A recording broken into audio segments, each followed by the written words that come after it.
আপনাদের স্বাগত জানাই। আমি আমার রাজনৈতিক বিশ্লেষণ শুনবার জন্য। বাংলাদেশের ভবিষ্যতের পথরেখায় এখন সবচেয়ে আলোচিত বিতর্কিত নথি হলো জুলাই জাতীয় সনদ। 2024 সালের বৈষম্য বিরোধী লাল জুলাই গণ অভ্যুত্থানের রক্তঝরা পটভূমি থেকে উঠে আসা এই সনদই যেন নতুন রাষ্ট্র কাঠামোর মানচিত্র। কমপক্ষে সরকার ও জাতীয় ঐকমত্য কমিশনের বক্তব্যে সেটাই ইঙ্গিত।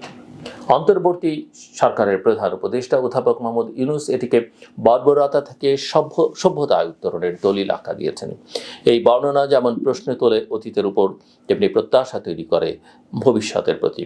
কিন্তু জনগণের সেই প্রত্যাশা ও বাস্তব রাজনীতির মধ্যে বিস্তর ব্যবধান আজ স্পষ্ট হয়ে উঠেছে। জুলাই সনদের কেন্দ্রীয় রাজনৈতিক প্রশ্ন দুটো: সংবিধান সংস্কার কিভাবে হবে আর কখন হবে নির্বাচন। জাতীয় ঐকমত্য কমিশন যে কাঠামোতে এগুচ্ছে তাতে আগামী জাতীয় সংসদ নির্বাচনের মাধ্যমে গঠিত হবে সংবিধান সংস্কার পরিষদ। সংসদই একই সঙ্গে পরিষদের ভূমিকা পালন করবে। 9 মাসের মধ্যে সনদের সংস্কারগুলো বাস্তবায়নের লক্ষ্য ধরা হয়েছে, কিন্তু 9 মাস শেষে যদি পরিষদ ব্যর্থ হয় তখন কি পরিণতি? এই প্রশ্নের কোনো নির্দিষ্ট উত্তর কমিশন এখনো দেয়নি। এর ফলে গণভোটে সাংবিধানিক আদেশ অনুমোদিত হলেও বাস্তবায়নের নিশ্চয়তা ঝুলে থাকে। বিশেষজ্ঞরা নির্দেশনামূলক বাস্তবায়ন চান, কমিশনের ইচ্ছা বাধ্যতামূলক করা, কিন্তু উপায় কি সেটি ধাঁধা। যে 3টে বিকল্প আলোচনা হয়েছে সেগুলোর প্রতিটি যুক্তিতর্কের ফাঁদে আটকে গেছে। প্রথম বিকল্প, 9 মাস ব্যর্থ হলে সংসদ বিলুপ্ত, নতুন নির্বাচন, কিন্তু এটি নতুন সাংবিধানিক ও প্রশাসনিক সংকট ডেকে আনতে পারে। দ্বিতীয় বিকল্প, সময়সীমা পেরোলেই স্বয়ংক্রিয় সংবিধান সংশোধন। এটি অগ্রহণযোগ্য, কারণ সনদ কোনো সংস্কার বিল নয়।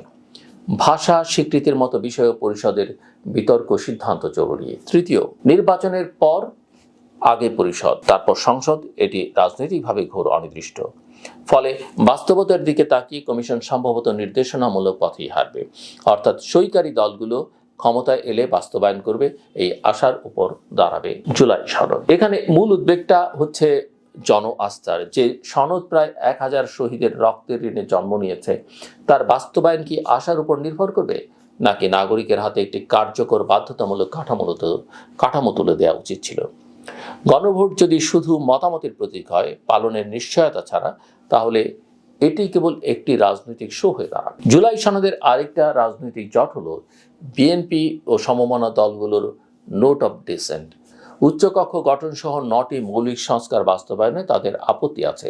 তাই প্রশ্ন উঠছে, গণভোটে কি জনগণ অনুমোদন দেবে সম্পূর্ণ সনদকে, নাকি বিবাদমান অংশ বাদ যাবে? আপোষের রাজনীতি যখন মুখ্য, তখন নোট অফ ডিসেন্টের টানাপোড়েন কার্যত পুরো প্রক্রিয়াকেই স্থগিত রাখতে পারে। এখানে আরো বড় একটা প্রশ্ন আছে, এই সনদের বিষয়বস্তুতে কি আদতে সেই জুলাই আছে? লাল জুলাইয়ের মূল চাহিদা ছিল বৈষম্য দূর করা। তাই পরীক্ষার মূল মানদণ্ড হওয়া উচিত শ্রমিক, কৃষক, সংখ্যালঘু, দলিত, নারী, তরুণ, যারা বৈষম্যের সবচেয়ে বড় শিকার, তাদের জন্য সনদ কি নিয়ে এলো? উত্তরটা একেবারেই হতাশাজনক। 84টি সুপারিশের মধ্যে কৃষি, ভূমি, বাজারের সংস্কার নেই বললেই চলে। শ্রমিকদের অধিকার, নিরাপদ কর্মপরিবেশ, ন্যায্য মজুরি বহাল তবিয়তে অপেক্ষার তালিকায়।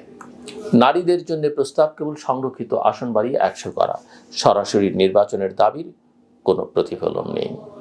তরুণদের চাকরি, বৈষম্য, কোটা, দক্ষতা উন্নয়নের প্রশ্ন অনুপস্থিত, যদিও তাদেরই রক্তে এসেছে এই সনদ। দারিদ্র্য, বেকারত্ব দেশের 2 প্রধান সমস্যা, উচ্চ, অথচ দেশের প্রায় 4-5 কোটি মানুষ দারিদ্র্যের চক্রে বন্দী। আর জলবায়ু সংকট, বাংলাদেশের ভবিষ্যতের সবচেয়ে বড় নিরাপত্তা হুমকি উপেক্ষিত। অধ্যাপক ইউনূসের বিখ্যাত 30, শূন্য দারিদ্র্য, শূন্য বেকারত্ব, শূন্য কার্বন, যার জন্য তিনি বিশ্বের সম্মান পেয়েছেন, সেই নীতির প্রতিফলন নেই নিজ দেশে তৈরি এক ঐতিহাসিক দলিলে, যদিও তিনি এটাকেই ঐতিহাসিক দলিল বলছেন। তাই প্রশ্ন, ভবিষ্যৎ কি এতটাই অতীতে বন্দী? ঐকমত্য কমিশন সংশ্লিষ্ট আলোচনার আরেকটি ব্যর্থতা, সমাজের শতকরা 50% মানুষ অর্থাৎ নারীদের অংশগ্রহণ নিশ্চিত না করা। রাজনৈতিক দলগুলোর প্রতিনিধি দলে নারীর উপস্থিতি ছিল খুবই ক্ষীণ, অথচ নারী নেতৃত্ব ও অংশগ্রহণ ছাড়া কোনো সংস্কারই টেকে না। সবচেয়ে উদ্বেগজনক বিষয়, অন্তর্বর্তী সরকারের গঠিত 11টি কমিশনের মধ্যে মাত্র 5টির সুপারিশ রাজনৈতিক দলগুলোর সামনে উপস্থাপন করা হয়। পুলিশ সংস্কারের গুরুত্বপূর্ণ সুপারিশগুলো বাস্তবায়ন হয়নি, যদিও 2024 সালের সহিংসতার কেন্দ্রে ছিল আইন শৃঙ্খলা বাহিনীর ভূমিকা। প্রশ্ন থেকে যায়, উপদেষ্টারা এতদিন কি করলেন? এখানে আস্থার সংকট বাড়িয়ে তুলছে নতুন রাজনৈতিক তৎপরতা। বাংলাদেশ জাতীয়তাবাদী দল বিএনপি বলছে, নির্বাচনের আগে অন্তর্বর্তী সরকারকে তত্ত্বাবধায়ক ভূমিকা নিতে হবে। এনসিপি চায় নির্বাচন কমিশন সংস্কার। জামায়াত প্রশাসন ঢেলে সাজানোর দাবি তুলেছে। এই সবই প্রমাণ করে সংস্কারের অগ্রগতি যত বিলম্বিত হচ্ছে, সন্দেহ তত বাড়ছে সব মহলে। সুতরাং অন্তর্বর্তী সরকারের প্রতি জরুরি আহ্বান, 84টির মধ্যে যে 40টি সুপারিশে সম্পূর্ণ ঐকমত্য আছে এবং যেগুলো প্রশাসনিক আদেশেই বাস্তবায়ন সম্ভব, সেগুলো অবিলম্বে কার্যকর করুন। জনগণ দেখতে চায় পরিবর্তন সম্ভব। জুলাই সনদের সঠিক স্নায়ু হলো কর্ম, কথা নয়। একই সময়ে জামায়াতের মতো দল অতীতের ভুলের জন্য নিঃশর্ত ক্ষমা চেয়ে একটি ইতিবাচক রাজনৈতিক আচরণ দেখিয়েছেন বলে কেউ কেউ বলবার চেষ্টা করছেন। কিন্তু সেটা যে কেবল নির্বাচনের কৌশলে সীমাবদ্ধ নয় তা বলা যাবে না। তবে ক্ষমা নয়, তা হবে ভণ্ডামির আরেক অধ্যায়। এখানে বলে রাখা ভালো যে জামায়াত ইসলামী কিন্তু তার প্রধান এই যে ক্ষমা চাইছেন, তিনি কিন্তু 71-এর প্রসঙ্গ উচ্চারণ করেননি। তিনি কিন্তু মুক্তিযুদ্ধের কথা বলেননি। তিনি সেই হত্যাকাণ্ড, পাকিস্তানি সেনাবাহিনীকে সহায়তার প্রশ্ন, অগ্নিসংযোগ, ধর্ষণের প্রসঙ্গ আনেননি। যদি কেউ আহত হয়ে থাকে 47 থেকে, তাহলে আমরা ক্ষমা চাই। অর্থাৎ 71কে উপেক্ষা করে, অস্বীকার করে তিনি এই ক্ষমাটা চেয়েছেন সাধারণভাবে, যেন মানুষকে খানিকটা বিভ্রান্ত করা যায়। গণতন্ত্র, প্রতিনিধিত্ব, দায়বদ্ধতার নিরবিচ্ছিন্ন একটা প্রক্রিয়া। শুধু ক্ষমা চাইলেই ইতিহাস শুদ্ধ হয় না। কর্ম ও নীতির ধারাবাহিকতায় ঘটে পরিবর্তন। এটা সবাইকে মাথায় রাখতে হবে।